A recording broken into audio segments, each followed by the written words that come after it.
مسلمان عرفہ کا روزہ رکھتے تھے یا نہیں؟ اگر کہا جائے نہیں تو یہ بات نامعقول ہے، اور اگر کہا جائے یقیناً رکھتے تھے تو وہ کس اعتبار سے رکھتے تھے؟ وہ اپنے اپنے علاقے کی رویت کے اعتبار سے۔ اسلام ایک ایسا عالمی مذہب ہے، عالمگیر مذہب ہے، جس میں پوری دنیا کے مسلمان آسانی سے عمل کر سکتے ہیں، اور وہ آسانی سے عمل اسی وقت ممکن ہے کہ جب ہر ملک، ہر علاقہ اپنی اپنی رؤیت کے اعتبار سے، اپنے اپنے چاند کے اعتبار سے روزہ رکھیں گے، اور وہ اپنی رؤیت کے اعتبار سے 9 ذی الحجہ کو روزہ رکھنا ہے۔ یوم عرفہ کا روزہ 9 ذی الحجہ کو، امریکہ کے اندر جو 9 ذی الحجہ ہے وہ اس کا روزہ رکھیں گے، چاہے اس وقت وہ حاجی میدان عرفات میں ہیں یا نہیں، اور ہمارے ہاں اپنے 9 ذی الحجہ کا روزہ رکھیں گے، اور جو ملک ان سے آگے ہیں، ان کا مطلب ایک دن آگے ہے، تو وہ اپنے اعتبار سے روزہ رکھیں گے۔ تو یوم عرفہ کا روزہ در حقیقت اپنے اپنے ملک کی رؤیت کے اعتبار سے 9 ذی الحجہ کا روزہ رکھنا ہے۔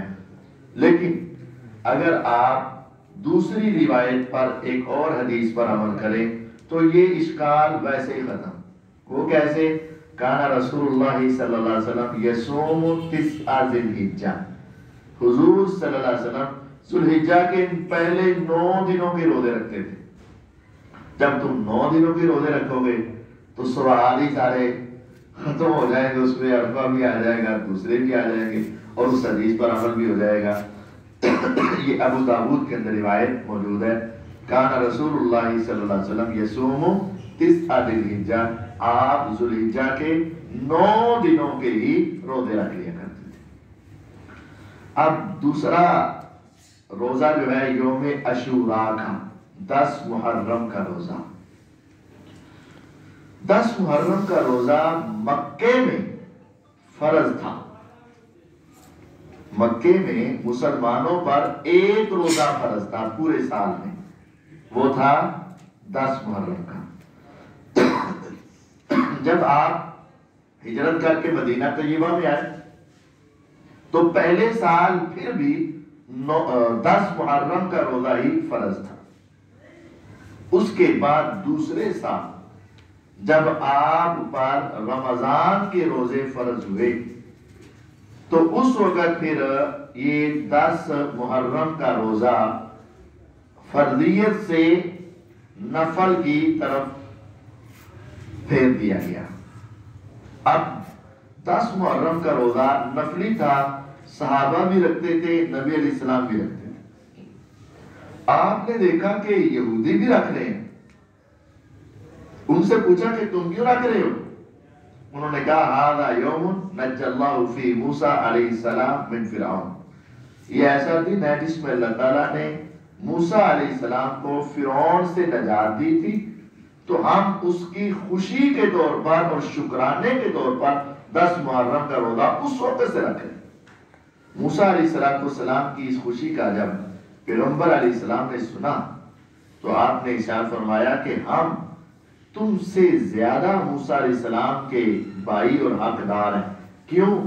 ہمارے وہ نبی اور ہم بھی نبی، تو ہم بھائی بھائی ہو گئے، اور ان کی جو عقیدہ توحید کی تعلیمات تھی ہماری بھی عقیدہ توحید کی تعلیمات بالکل برابر ہے، اور تمہارے اندر عقیدہ توحید میں نقص آ چکا ہے، اس وجہ سے تمہارے سے زیادہ ہم ان موسیٰ علیہ السلام کے زیادہ قریب ہیں، اس وجہ سے ہم بھی 10 محرم کا روزہ رکھیں گے اللہ تعالیٰ کے شکرانے کے طور پر۔ آپ نے صحابہ سے شکرانے کے طور پر 10 محرم کا روزہ رکھنے کا کہہ دیا۔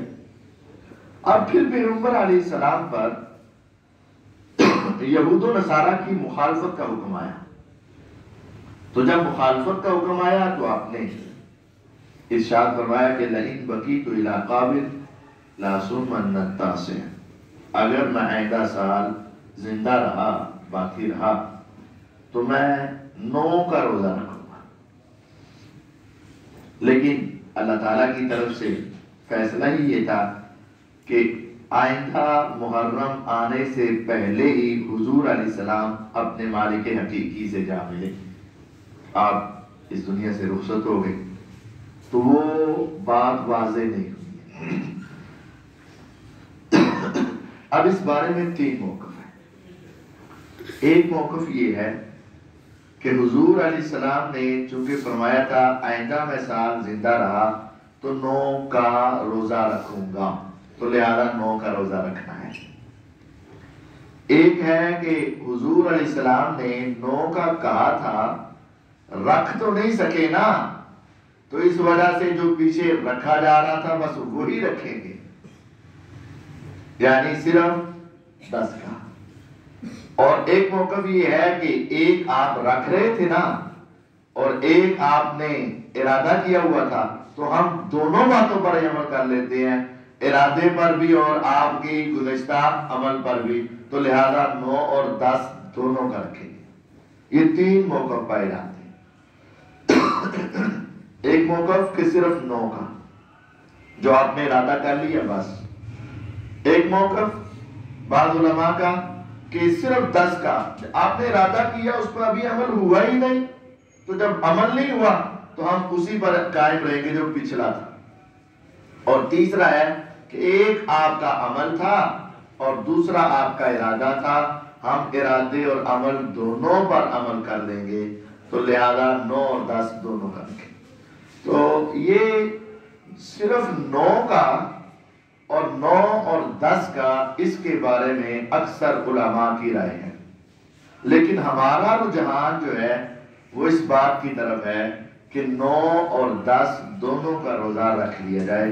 احتیاط اسی کے اندر موجود ہے کہ آپ نے ایک ارادہ کیا، اس ارادے پر بھی عمل کر لیا جائے، اور آپ نے ایک عمل کیا ہوا تھا اس پر بھی عمل کر لیا جائے، تو 2 دنوں کے روزے رکھ لیے جائیں. اور یہ مسئلہ بھی ایک دوسری روایت پر اگر عمل کریں تو پھر بھی یہ الجھن ختم ہو سکتی ہے. آپ علیہ السلام نے فرمایا تھا افضل الصیام بعد رمضان شہر اللہ المحرم. رمضان کے بعد 11 مہینوں میں سب سے زیادہ نفلی روزے جو فضیلت والے ہیں وہ محرم کے فضیلت والے. تو ہم اس روایت کو ذہن میں رکھتے ہوئے اس مہینے میں زیادہ سے زیادہ روزے رکھیں گے تو وہ 9 کا بھی آ جائے گا، 10 کا بھی آ جائے گا. آپ فضیلتیں سمیٹنے کے لیے اور روزے بھی رکھ لیں تو یہ بات ویسے ہی احتیاط کے طور پر ختم ہو جائے گی. لیکن اس میں اگر علماء کا اور فقہاء کا اختلاف ہے تو اپنا ایک موقف قائم کر کے دوسروں پر ذرا غلط قسم کے الفاظ بولنا یا سخت قسم کے الفاظ بولنا یا ان کے بارے میں نصیبہ کلمات بولنا یہ بات درست نہیں، کیونکہ سب نے حدیث کو سمجھنے کی کوشش کی. ایک نے اس انداز سے سمجھی کہ حضور علیہ السلام نے کہا نا 9 کا رکھوں گا، تو بھی تو نہیں بولا نا، یہ کہنا آئندہ میں 9 کا روزہ رکھوں گا، تو لہذا بس 9 کا. اگر 10 کا بھی ہوتا تو آپ کہتے ہیں میں 9 کا بھی رکھوں گا. اب وہ جو 9 والے موقف والے ہیں وہ بھی کہاں سے استدلال کر رہے ہیں؟ حدیث سے. اور جو کہہ رہے ہیں 9 اور 10 کا، وہ کہتے ہیں آپ نے 10 کی نفی تو نہیں کی نا، کہا 9 کا روزہ رکھوں گا، 10 تو ہے ہی ہے وہ شکرانے کے طور پر، تو 10 تو پہلے ہی شکرانے کا تھا، 9 کا روزہ رکھوں گا یعنی میں دونوں کو ملا کر ان کی مخالفت کر دوں گا. تو یہ بھی ان کا استدلال کہاں سے ہے؟ حدیث سے ہے. اور جو تیسرے ہیں انہوں نے کہا حضور علیہ السلام نے چونکہ ساری زندگی رکھا ہی 10 کا ہے اور پیچھے مقصد بھی موسیٰ علیہ السلام کی شکرانے کے طور پر کہ ان کو نجات ملی تھی، تو اس وجہ سے ہم تو یہ موقف جب حدیث کی فہم کی بنیاد پر ہو، حدیث کی سمجھ کی بنیاد پر ہو، تو اس میں دونوں باتیں ہو سکتی، کسی کو غلطی لگی یا کوئی درست ہوا. جس کو غلطی لگ گئی لیکن اس کا زاویہ درست کرنے کی کوشش تھی، غلطی لگ گئی. حدیث میں ہے کہ من اذا اجتهد الحاکم فاصاب فله اجران وان اخطأ فله اجر واحد. کوئی بندہ حدیث کو سچے دل سے سمجھتا ہے، پوری محنت کر کے سمجھتا ہے اور وہاں سے کوئی مسئلہ اخذ کرتا ہے، اگر اس کو صحیح مسئلہ سمجھ آ گیا تو اس کو اللہ تعالیٰ ڈبل اجر عطا فرمائیں گے، اور اگر اس کو مسئلہ سمجھنے میں غلطی بھی لگ گئی تو پھر بھی اس کو اللہ تعالیٰ ایک اجر عطا فرما دیں گے۔ تو اس وجہ سے جب روایت سے، اور روایت صحیح ہو اور اس سے مسائل کا استنباط ہو، نیت صاف ہو، غلطی بھی لگ جائے تو اللہ تعالیٰ اس کی اچھی نیت کا بھی اس کو ثواب عطا کر دیتے ہیں۔ اب تیسرا روزہ رہ گیا یوم الاثنین، سوموار کا روزہ۔ یہاں سے بعض دوستوں نے کہا کہ دیکھیں جی، حضور کی پیدائش پر عید میلاد النبی منانا جائز ہے، اور دلیل کیا ہے؟ دیکھیں، حضور علیہ السلام سے پوچھا گیا آپ سوموار کا روزہ کیوں رکھتے ہیں؟ فرمایا اس روز میری کیا ہوئی ہے، تو لہذا حضور کی ولادت پہ حضور نے خود اپنا جشن منایا ہے، اپنا میلاد منایا ہے، کیونکہ آپ اپنی پیدائش والے دن کیا رکھ رہے ہیں؟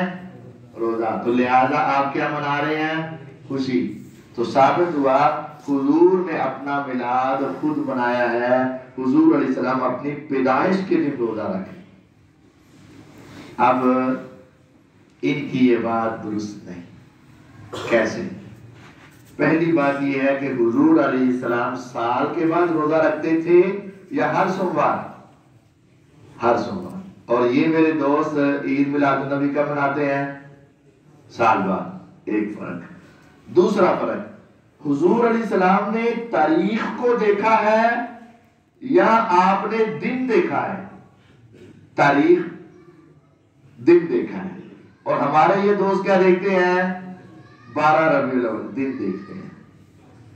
حضور علیہ السلام نے کوئی مہینہ دیکھا ہے؟ نہیں، یہ مہینہ بھی دیکھتے ہیں، ان کا مہینہ بھی ہے، تاریخ بھی ہے، سالانہ بھی ہے۔ حضور علیہ السلام نے نہ مہینہ دیکھا، نہ تاریخ دیکھی اور نہ سالانہ دیکھا، بلکہ کیا کیا؟ آپ نے دن دیکھا۔ اچھا، اس دن میں آپ نے کیا؟ آپ نے روزہ رکھا، اور ہمارے ہاں اس دن میں سب سے زیادہ کھانے پینے کی اشیاء تقسیم ہوتی ہے۔ یہ تو حضور کے بالکل الٹ معاملہ چل رہا ہے۔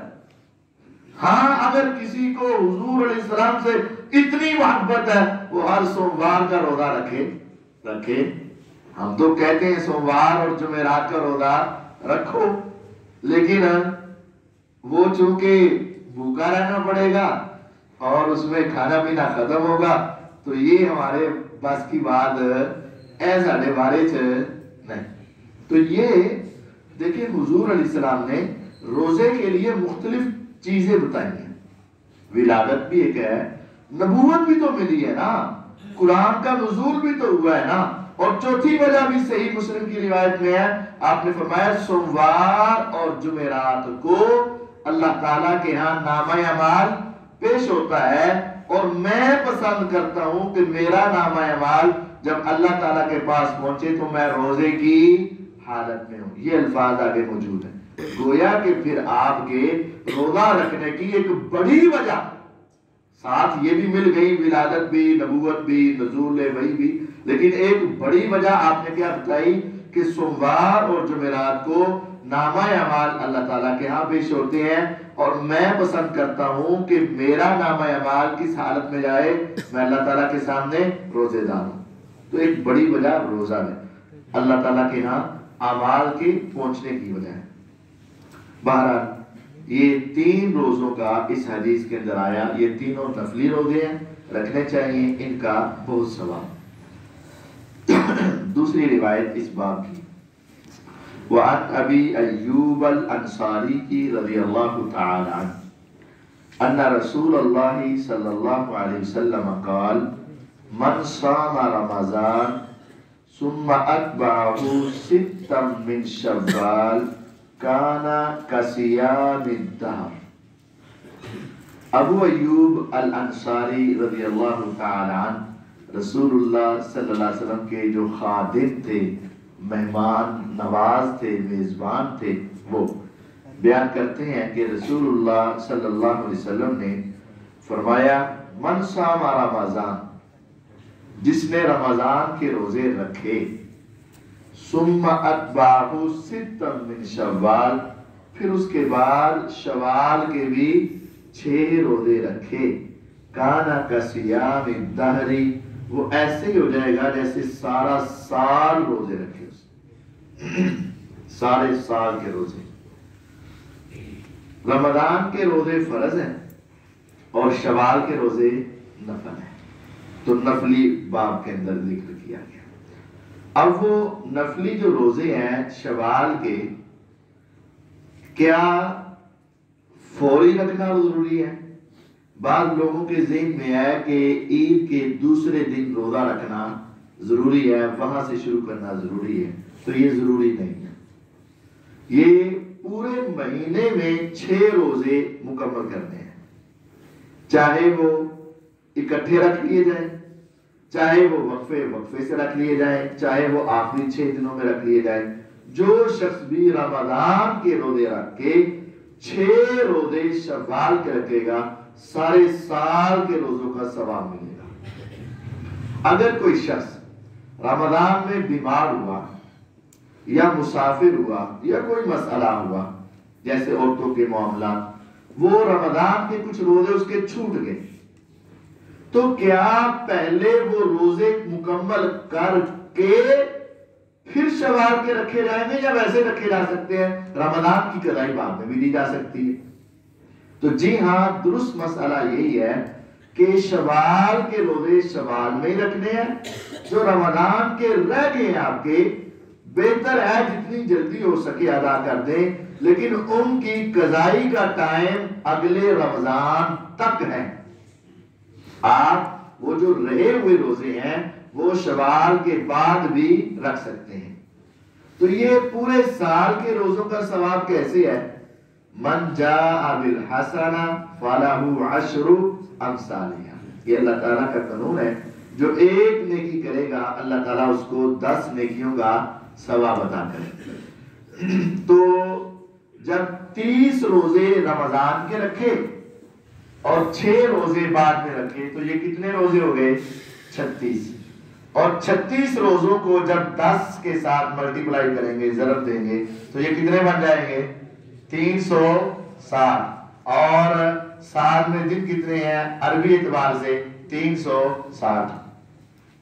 تو یہ ایک روزے کا ثواب 10 روزوں کے برابر، اور 30 روزوں کا ثواب 300 روزے کے برابر، اور 6 روزوں کا ثواب 60 روزوں کے برابر۔ تو یہ 360 روزوں کا ثواب اس انسان کو اس اعتبار سے مل جائے گا۔ لیکن ایک گروہ ایسا ہے جو ہمارے ہاں کثرت سے پایا جاتا ہے، لیکن وہ شاید بتاتے نہیں ہیں، اب زیادہ اچھی بات ہے، ان کی فقہ کے اعتبار سے یہ روزے رکھنا مکروہ عمل ہے، یعنی گناہ کا کام ہے۔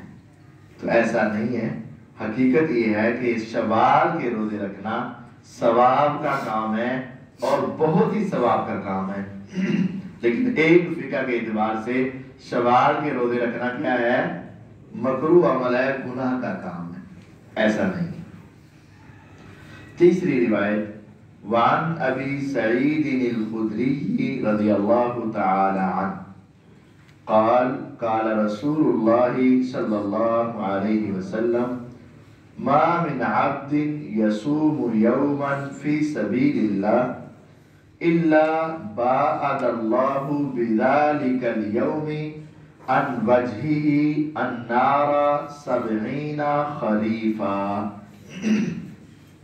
سیدنا ابو سعید الخدری رضی اللہ تعالی عنہ فرماتے ہیں کہ رسول اللہ صلی اللہ علیہ وسلم نے یہ ارشاد فرمایا، جو شخص ایک روزہ رکھے فی سبیل اللہ، اللہ کے راستے میں، فی سبیل اللہ یہ ایک بہت وسیع جملہ ہے، اللہ کے راستے میں یعنی کوئی آدمی اللہ کے راستے میں نکلا ہوا ہے تبلیغ کے لیے، جہاد کے لیے، نیکی کو پھیلانے کے لیے، نیکی سیکھنے کے لیے، نیکی سکھانے کے لیے، یہ سب فی سبیل اللہ۔ دین سیکھنے کے لیے نکلنا بھی فی سبیل اللہ، دین سکھانے کے لیے نکلنا بھی فی سبیل اللہ، جہاد کرنے کے لیے نکلنا بھی فی سبیل اللہ۔